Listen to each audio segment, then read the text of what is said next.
Joshua Tree National Park in Southern California will amaze you with all there is to see in a desert.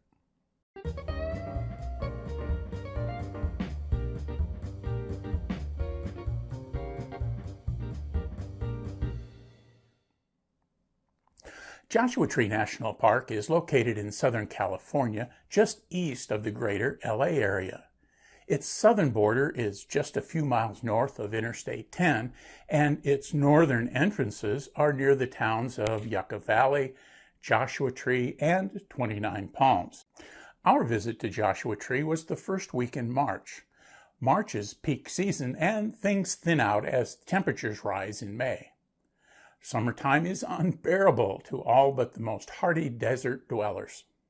I'll link my campground review of the Black Rock Canyon campground video in the end card of this video if you want some more detailed information about camping at the park. We spent 2 days touring the park out of a 4-day excursion. Days 1 and 4 were travel days. Park day 1 started with about 2 inches of snow. We delayed our departure from the campground until mid-morning after adjusting our park touring plan. Instead of dividing the 2 days into various sites within the park, we did a driving tour on day 1 and hit the can't-miss walking and hiking sites on day 2. The closest park visitor center was in the town of Joshua Tree. It's fairly small with some displays and a gift shop. Most importantly, you can pay your park entry fee there, thus speeding up your entry into the park at the fee station, which is about 5 miles south of the center. While waking up to the snow was a shock, the opportunity to view the park terrain in the snow was an opportunity few visitors get. By day 2, the snow was gone, and while the temps remained cool, the sunshine completely changed the park's character and feel. The weather also kept more timid souls at home, so we were able to enjoy the park with easy-to-find parking spaces and without the crush of crowds at the popular sites.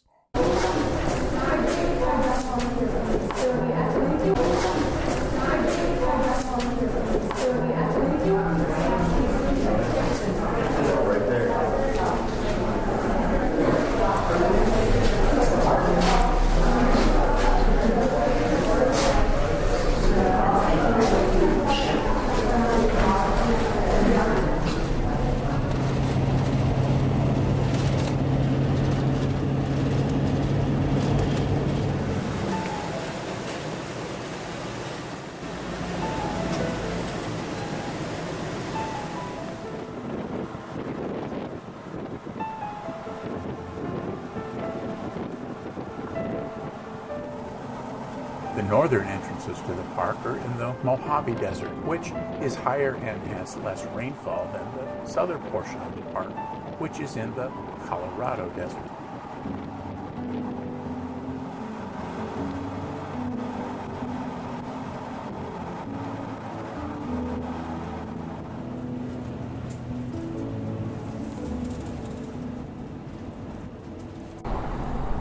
Here's one of the many rock formations here. We went in through the west entrance. We're about 5 miles into the park.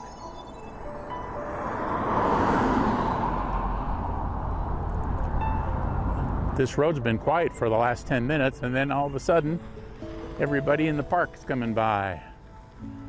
But it's not too often you see Joshua Tree National Park in the snow.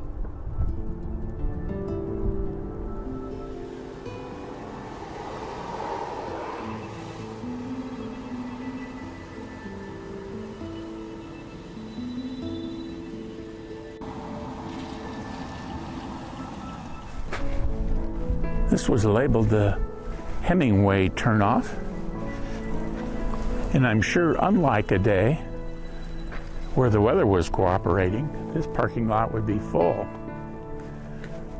But there's plenty of spaces even for my RV.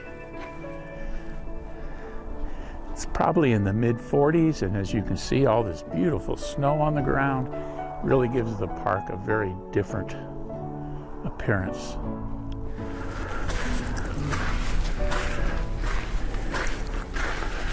That's quite a view to come around the bend on. My goodness.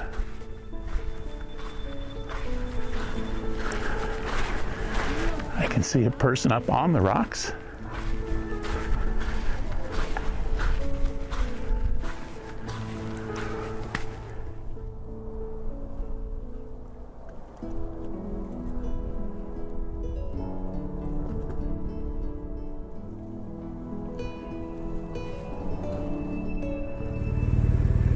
I'd like to claim superior planning for the dates and times of this trip, but it was just happenstance. So here we are on the 2nd of March, enjoying this very different view of the park with, as you can see, the only RV in the entire parking lot. Well, here we are up on Keys Point. We've got some parking up here. Again, just not a lot of people out today. Had no trouble finding a spot for the RV. There are several open RV spots. A cold, windy day, I guess, has some advantages when it comes to dealing with this national park. Let's go look up over the edge and see what we can see. So here's the view from up on Keys Point. There's a higher point that we're going to go to here in just a minute, but this just kind of goes down into the Cholla Valley. See the storm clouds kind of blowing over the mountains and some of the snow still on the ground from last night's storm. As we headed up there, there was a sign that the road was narrow and there was a place for RVs to turn around. But as you've seen on the video coming up here, it was a nice road.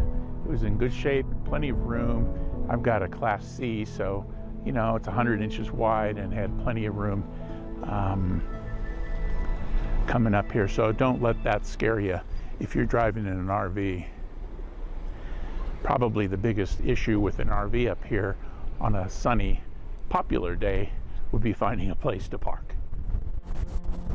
Wind was just about ready to blow me off the ledge here.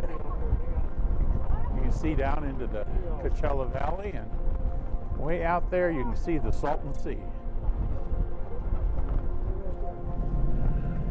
Well, out of the wind in the RV right now, that was a fun stop, although it was really windy. It'll be interesting to see if anything I said in the microphone comes through on the audio. But you could sure tell that the crowds aren't here today, but the wind was. It was a beautiful view from this Keys Point, but my goodness, it about blew me off the ledge there. Leaving the Key View stop, we headed south. Notice we're descending and the topography is changing.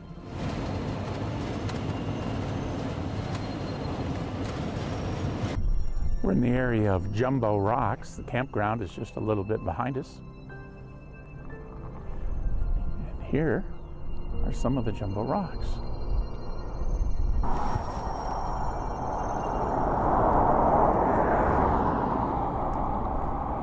Just a couple hundred yards from our last stop in the Jumbo Rock area was Skull Rock, and it is right next to the road.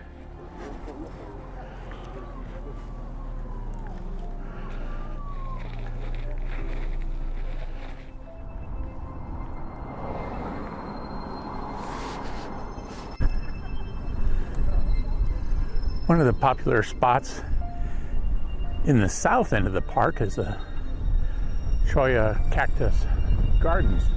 As you can see, there's a field here of these Cholla cactus. And there's a nice trail that goes through, so we're going to head up there and walk through the trail. You know, as we come down the hill from the northwest part of the park to kind of the southeast part of the park, the topography changed considerably, and the hills are much more smooth, still rugged mountains, but as you can see as I pan to the south, just huge, vast spaces. Very interesting to go through that change in topography over just, 8 or 9 miles of road through the park. One of the clouds that's blowing by has decided that raining would be a good idea.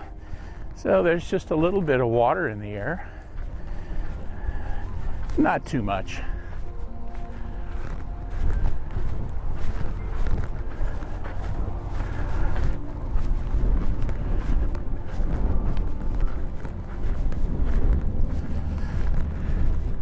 These Cholla cactuses, I think, are sometimes called jumping cactuses because it seems like that they'll jump and grab you.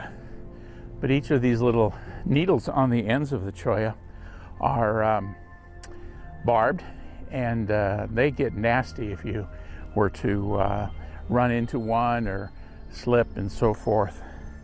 Every once in a while in areas with Cholla, you'll end up with pictures of dogs on the news getting rescued by firefighters because they're just covered in these spiny Cholla thorns.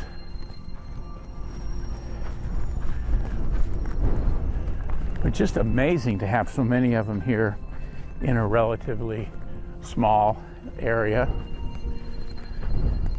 I say relatively small because there's probably a couple of 100 acres here, but lots and lots of these plants.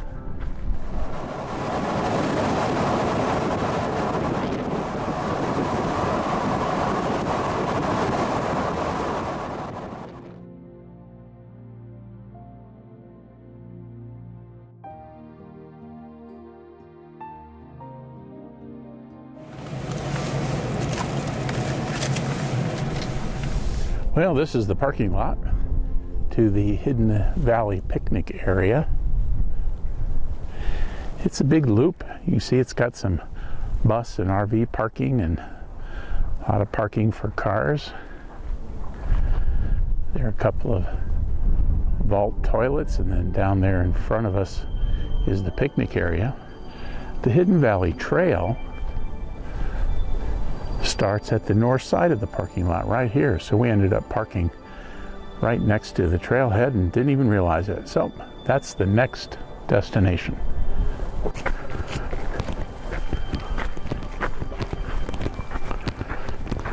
Well, off we go into the rocks. The Hidden Valley Trail is a 1-mile loop around the valley surrounded by high rocks. The story is that cattle rustlers hid stolen cattle here in the valley.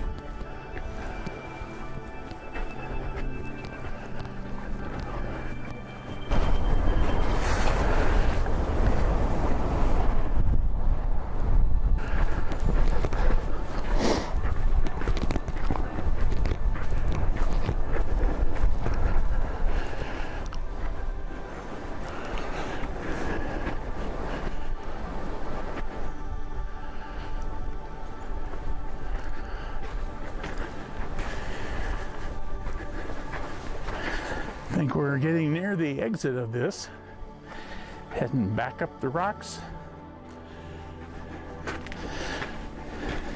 through these little narrow pathways. It's kind of cool.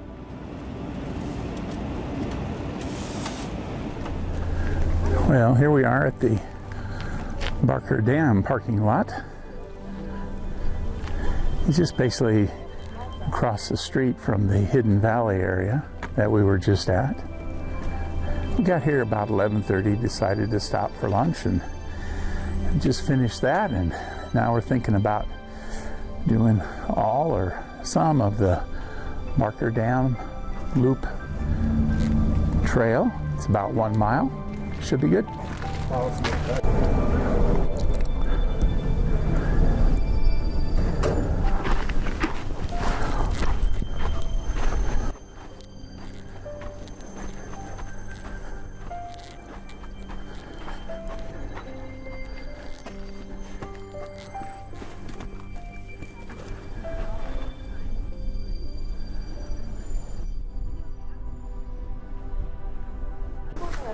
Some petroglyphs underneath this cave.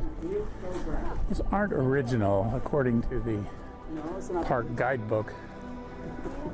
There they say that they were repainted by a Hollywood film crew at some time in the past, and did enough damage to not know exactly where they come from.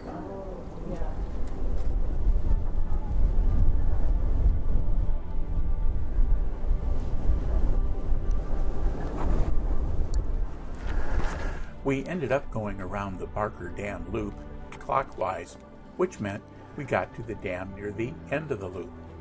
It was a very scenic hike with lots of opportunities to get up close with the desert. I'm fairly out of shape, so was a bit winded by the end of the hike. There were a couple of places where hikers needed to climb some small elevation changes on the rocks.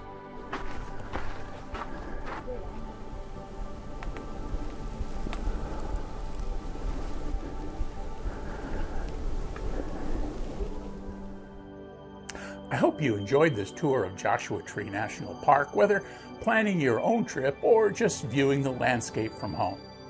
Please click the thumbs up button below the video and subscribe to the Weekend Camper channel. Click the bell icon to be notified when I post new videos. Happy camping!